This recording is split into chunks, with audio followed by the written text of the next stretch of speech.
या घटनेत 100हून अधिक एसटी तिकीट मशीन्स जळून खाक झाल्या आहेत। या आगीमुळे एसटी वाहतूक पूर्णपणे ठप्प झाली आहे। ही दृश्य आपण पाहतोय। रत्नागिरीतल्या एसटी डेपोला आग लागली होती।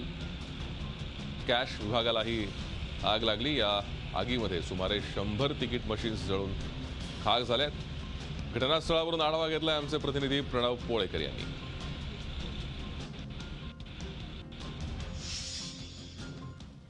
रत्नागिरीच्या एसटी विभागामधला माळ नाकाचा हा डेपो आहे आणि या डेपोच्या रोकड विभागाला जे आहे ती भीषण आग लागली आहे आणि या आगीमध्ये पूर्णतः रोकड विभागाच्या ज्या मशीन आहेत तिकीट मशीन त्या जळून खाक झाल्या। 100 पेक्षा जास्त मशीन या आगीमध्ये जे आहेत त्या जळून खाक झाल्या। त्याचबरोबर महत्त्वाचे कागदपत्र या आगीमध्ये जळून खाक झालेत। या आगीमुळे सध्या पूर्णतः रत्नागिरीची एसटी वाहतूक जी आहे ती पूर्णतः ठप्प झाली आहे। मात्र गेल्या काही तासांपासून मॅन्युअल पद्धतीने ही एसटी वाहतूक जी आहे ती सुरू करण्याचा प्रयत्न या ठिकाणी एसटी विभागांना करण्यात येतोय। मात्र ही आग जी आहे असे लागलं असली तरी महिन्याभरातली ही तिसऱ्यांदा आग जी आहे ती या विभागाला लागली आहे। नेमके आगीचं कारण जरी कळू शकलं नसलं तरी या संदर्भात आता एक चौकशी कमिटी जी आहे ती नेमली जाणार आहे आणि नेमकी आग कशामुळे लागली, का लागली गेली याची कारणं जी आहेत ती शोधली जाणार आहेत।